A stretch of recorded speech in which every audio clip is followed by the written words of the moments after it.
आपल्याकडे उपवास नवरात्राचे उपवास चालू आहेत, पण उपवासाची भाजणी नाहीये आणि भूक लागली आहे, तर झटपट असे आपण मिक्स पिठाचे उपवासाचे थालीपीठ कसे बनवायचे ते बघूया। खूप छान लागतात, खरपूस खमंग असे बघा, रंगावरून तुम्ही बघत असाल किती छान लागतात। तर नमस्कार, मी अनिता किदास रेसिपीज मराठीमध्ये तुमचं मनापासून स्वागत आहे। तर चला आज बघूया मिक्स पिठाचे उपवासाचे खमंग थालीपीठ। उपवासाचे थालीपीठ बनवण्यासाठी इथे मी घेतलाय राजगिऱ्याचा पीठ 100 ग्राम आणि कप मेजरमेंटने म्हणाल तर हे पाऊण कप आहे। इथे आहे हे आपलं साबुदाण्याचं पीठ, हे मी घरी बारीक करून घेतलेलं आहे। साबुदाणे थोडेसे भाजून मिक्सरला बारीक करून पाऊण वाटी घेतले आणि वजनी म्हणाल तर 100 ग्राम। आणि हे आहे वरईचं पीठ, तर हे बाजारातून राजगिरा आणि वरईचं पीठ आणलेलं आहे, तर हे पण 100 ग्राम आहे वजनी। आणि वाटीने म्हणाल तर पाऊण वाटी आहे। आपल्याला शेंगदाण्याचा कूट पण पाऊण वाटीच लागणार आहे। आणि तुम्ही हे प्रमाण कमी जास्त करू शकता, तुम्हाला जे पीठ कमी पाहिजे जे जास्त पाहिजे ते करू शकतात। इथे आपण ठेचा घेतला आणि ह्या मिरच्या मी छान भाजून बारीक करून घेतल्या। हे बघा, मिरच्या अशा छान तेलात परतवून मग मिक्सरला बारीक करून घेतल्या, त्यामुळे याची चव मस्त लागते थालीपीठाची।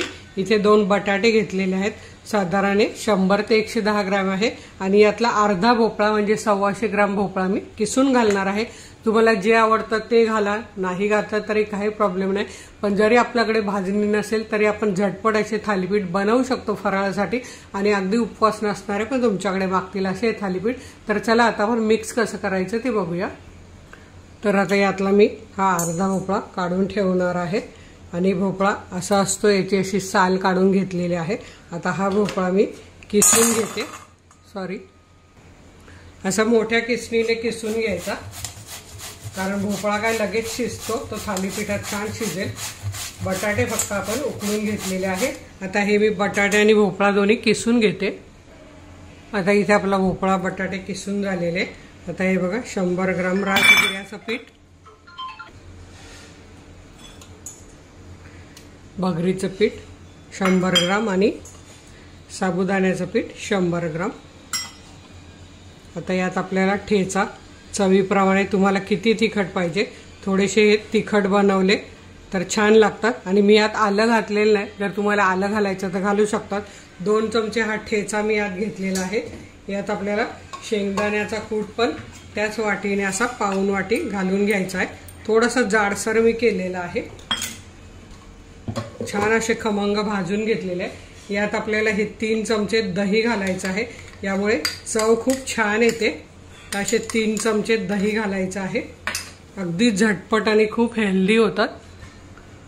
आता यात आपल्याला चवीप्रमाणे मीठ घालून घ्यायचं आहे, आणि हे आधी मिक्स करून घ्यायचं, आणि मग आपल्याला पाणी किती पाहिजे त्यानुसार, कारण बटाटा हा आपण उकडून घेतलेला आहे, तो याचा ओलसरपणा आणि दही टाकलेला आहे, त्यामुळे आधी हे सगळं मिक्स करून घ्यायचं आणि मगच लागेल तर 2-3 चमचे आपल्याला पाणी घालायचं आहे। तर आता हे मी पूर्ण गोळा एकजीव करून घेते। आता इथे तुम्ही बघू शकता, पाणी न घालता असं आपला एवढं इथपर्यंत गोळा मळून झालेला आहे, पण आपल्याला 1-2 चमचे पाणी लागणार आहे, म्हणजे अगदी छान मऊ पीठ होईल।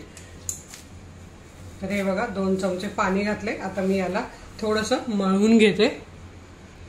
तर आता इथे बघा, आपला पीठ आपलं छान मळून तयार झालेलं आहे। आणि हो, जर तुमच्याकडे भोपळा चालत नसेल, नाही घातलात तरीही चालेल, तरी पण हे थालीपीठ छानच लागतात। तुम्ही केळी किसून घालू शकता, रताळं घालू शकता, जे तुमच्याकडे आहे ते। आता हे 5 मिनिटांनी आपण थापूया। आता इथे मी छान तवा तापत ठेवलेला आहे, आता आपण थालीपीठ इथे मी हा एक हात रुमाल घेतलाय, असा ओला करून घेतला आहे, त्याला अजून पुन्हा थोडंसं पाणी लावायचं, म्हणजे थालीपीठ काय होतं, पटकन सुटून येतं। तर हे बघा, असं पाणी लावून घ्यायचं, मी आधी पण बरेच वेळा दाखवलेलं आहे।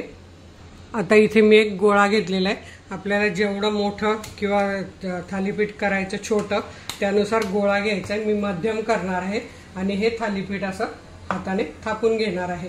थोडंसं पाणी लावायचं, आणि आपण राजगिऱ्याचं पीठ टाकलंय, साबुदाण्याचं पीठ टाकलंय, त्यामुळे हे चिरणार, पण हे हाताने गोल केलं की लगेच गोल होतं, काही प्रॉब्लेम नाही, पण छान लागतात खरपूस।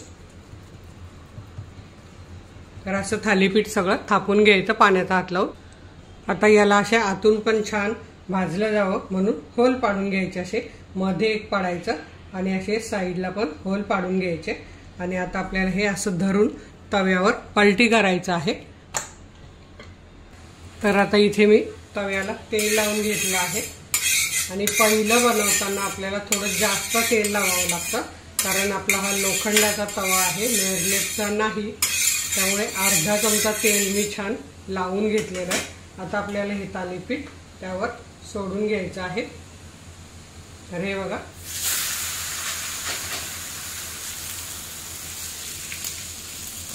आणि मध्यम गॅसवर छान भाजून घ्यायचं आहे। साईडने असं थोडंसं तेल सोडायचं इथे मध्ये होलांमध्ये आणि साईडने। आणि हे थालीपीठ भाजतंय तोपर्यंत आपण दुसरं थालीपीठ लगेच थापून घ्यायचं आहे। आणि दुसरं थालीपीठ थापताना पण पुन्हा असं पाणी असं शिंपडून घ्यायचं आहे, म्हणजे थालीपीठ लगेच सुटून येतं। हे बघा, आणि पुन्हा असा गोळा घेऊन त्यावर थालीपीठ आपल्याला थापून घ्यायचं आहे।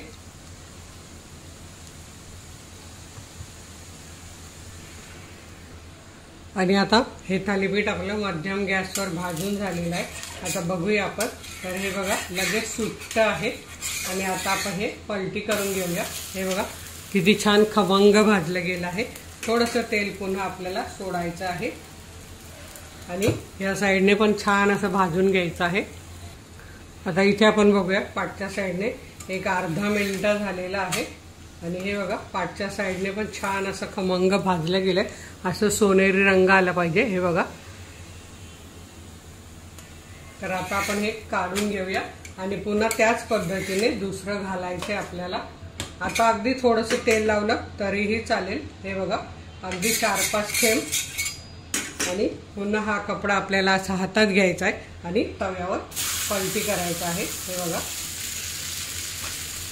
अशाच पद्धतीने आपल्याला सगळे थालीपीठ बनवून घ्यायचे आहे। असं वरून तेल सोडायचं। जर तुम्ही तेल खात नसाल शेंगदाण्याचं तर तूप सुद्धा सोडू शकतात। तर आता हे छान आपण भाजून घेऊया। असेच मी 2-3 बनवून घेते आणि तुम्हाला दाखवते। हे बघा, इथे दुसरं थालीपीठ बघा किती छान खरपूस भाजलं गेलेलं आहे।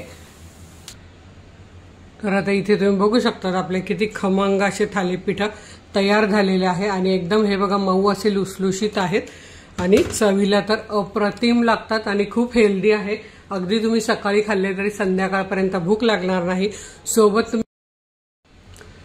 तुम्ही ओल्या नारळाची चटणी बनवू शकता किंवा दही घ्या आणि बनवा। सोबत आपल्याला साबुदाण्याचा लाडू आहे, तर नक्की बनवून बघा। व्हिडिओला लाईक करा, आपल्या मित्रमैत्रिणींना शेअर करायला विसरू नका।